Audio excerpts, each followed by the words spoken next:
This podcast is part of the C-Suite Radio Network, turning the volume up on business. All right. Hey, everybody. It's Chris Kirkpatrick, and welcome to the Executive Job Search Secrets podcast. And in today's episode, we're going to talk about the 3 most important things to consider when you go into a job interview.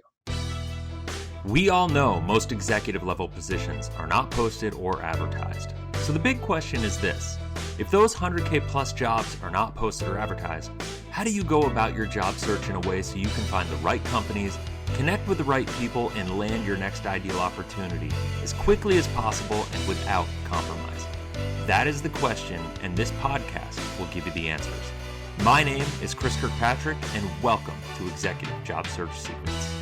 All right. Hey, and welcome. This is Chris Kirkpatrick, and I love today's topic. There's a lot of information out there about job interviewing, specific questions that you need to answer, and how to kind of go through the process, and just kind of how to get your mind right, specific maybe top 10 interview questions that you need to respond to or something like that. And we certainly, I'm certainly going to probably have more podcasts where I'll touch on some of that. But for today's episode, this is more about the beginning stages of your interview. I think it's important to think of when you're going through your job search, it really is a sales job, right? So I think a lot of people, when they're going through this sales process, so to speak, of trying to land an interview, once they get to an interview, I think it's important that they understand that they need to kind of hit the brakes and take a step back and get out of sales mode and realize that now you no longer want to be selling yourself. Because if you sell yourself too overtly or strongly inside of an interview, you're probably going to shoot yourself in the foot. And so what today is about, this podcast, is the 3 things that I think it's important to just understand as you go through your job search and go through your job interview, more importantly. So first and foremost is understanding that interviewing is really about collecting data. Now, if you think about it from that perspective, the employer is trying to gather data on you, right? Do they like you? Do they want you to work there? Do you have the skills, knowledge, and experience that they really need? Do you have the work ethic that they're looking for? How are you going to fit with other potential employees in the company or the culture in the company, right? Those are all questions that they're trying to gather. And I think most people understand that that is the case. And so you go in prepared, locked and loaded a lot of times, trying to sell yourself on all those different things without even really thinking about, is this even the place that you want to be?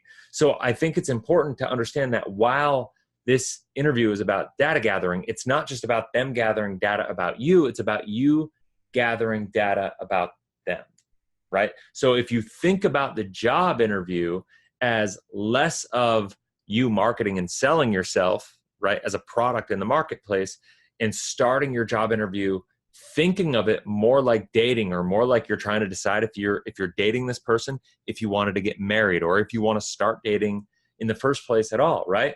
Because if you look at it that way, you understand that it's a two-way decision. You both parties have to agree to it and have to go into it wanting to say yes. So you need to decide the same questions, same answers to the questions above, right? You know, do you like them? Is this a place that you could see yourself working, right? Do you match the culture and the employees? Does the vision that they have for the company align with where you want to go? Will your impact, your role be fulfilling and match your skill sets? And do you know, like all these different things. So you have to answer those questions for yourself as much as they have to answer those questions for themselves. And in order to do that, it's all about gathering data, asking great questions. And remember, asking great questions invites revelation. And so it opens up a whole different level of conversation. And that's ultimately, if you go through the process of interviewing with that mindset, it's going to set you apart from everybody else, because you're going to go way deeper, ask more dynamic questions, and really stand apart from the crowd. Now, the reality is, if you want to be able to gather as much data as possible, it means you need to gather as much data as possible before the interview actually starts. And so number 2, if number 1 is understanding that interviewing is about collecting data, number 2 is about understanding that the interview is won during preparation. And you need to gather as much data before the interview as you possibly can. And so one of the things that I always suggest to people to do is to follow our EPIC interview preparation process. And what that EPIC process is ultimately is it's an acronym. So Executive Preparation for Interviews Circle, EPIC. And if it was inspired, it's something I created, and it was inspired by Simon Sinek's Golden Circle about start with why. And ultimately, if you look at this, you need to think about it in different levels. So level one is looking at the face of the company. Now, this is what a lot of people do. They know how to do this. You go in, you look at the face of the company. You check out their about page, you do the high level stuff, but it's not going to really allow you to put your finger on the pulse of the company. It's just going to give you a bit of an overview about the company and kind of their culture, what they're all about. But once again, it's not going to give you the nitty-gritty details, but it is something you need to do. So level two is just under the surface. That's where you're going to, do a little more research. This can take a little bit more effort. You might want to set up some Google alerts for the company. You're going to go and you're basically looking for deeper information, what's going on in the news. A lot of times if they're a publicly traded company, then there's going to be a lot more information. If they're a privately held company, it can take a little more of a deep dive. Check them out on social media, check them out on LinkedIn, really figure out if it's a small organization, you do this not just for the organization, but for the interviewer or the panel of people. If there's multiple people, look it up for each, figure out what's going on with them. Like what does the company stand for? What charities do they contribute to? Do they support? And also do that for the individuals. Check them out on social media. There's nothing wrong with checking out their LinkedIn or Facebook pages even ahead of time. Now, a little caveat there, do not engage with them on Facebook, especially Facebook. LinkedIn is another conversation, but especially Facebook, don't engage, but definitely go there to learn a little bit about them, because you'd be amazed what you can find for people. And you just want to make sure you're trying to look for those levels of commonality, because remember, people hire based on emotion, right? We make decisions emotionally and we validate those decisions with logic. Always. You're going to hear me say that time and time again. One of the best ways to be able to find ways that you can create a bridge is to go on social media, take a look, and just Google them, and you'll figure it out and go from there. So level three in the EPIC planning process is the market landscape. And as you go into that, I'm not going to get in deep dive. I'll do another podcast or another YouTube video probably on this EPIC process. I don't want this podcast to get too long, but level three is the market landscape. You want to look into what the market landscape is if you're getting into an industry. And then level four is where you're going to really get in the trenches. For the company, if you have to, you're going to go in. If it's a retail store, for example, you're going to go to that place and you're going to visit, right? You're going to go visit the store. You're going to visit an outlet. You're going to get an experience. That's what in the trenches is, really getting deep dive, and there are different strategies for everyone.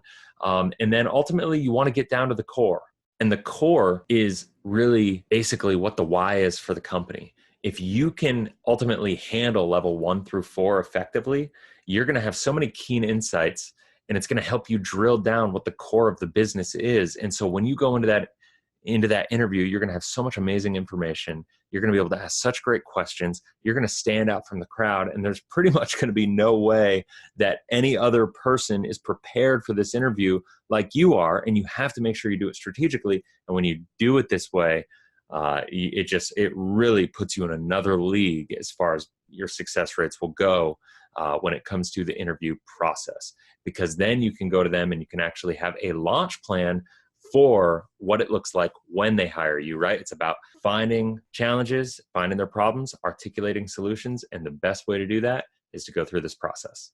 So, okay. So that was a little bit of maybe a bonus. I didn't plan on getting into the EPIC process in detail. I just couldn't help myself. I go down this path, and I guess I felt like people would probably benefit from hearing it and maybe like to hear it. So I included it in this podcast a little bit more in depth than I planned on when I kind of framed out the podcast a little bit. So that's number one. Interviewing and is about collecting data. And number two, interviewing is one during preparation.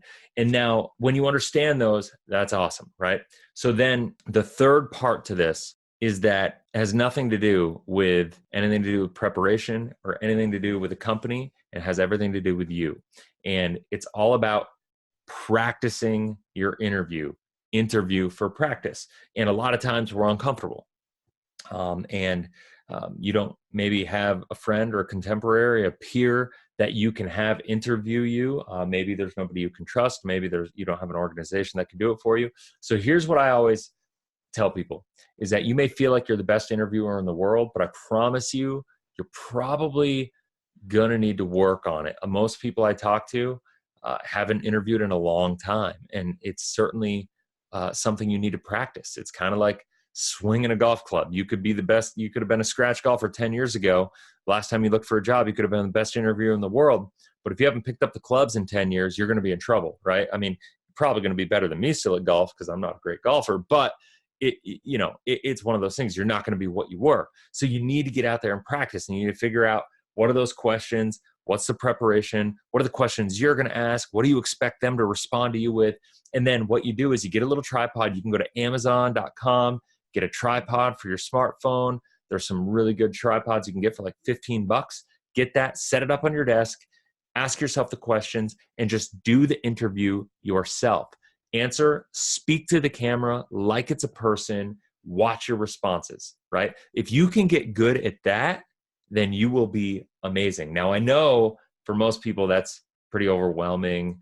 It's a bit uncomfortable to do that, to get on camera, it's a bit awkward, I should say, to kind of talk to a camera and do that. But one of the things I can promise you is that it's going to change. If you do 10 runs through your camera, what I encourage you to do is save video 1 and then save video 10 and watch them side by side. And you will just be absolutely blown away by the results. So anyway, that is my suggestions. Go through, understand interviewing is about collecting data. They're collecting data about you. You're collecting data about them. If you want to collect data about them, number 2 is the interview is one during preparation. And the reason is because the best time to collect data is before you go into the interview, so you can come in armed with the great questions, because great questions invite revelation.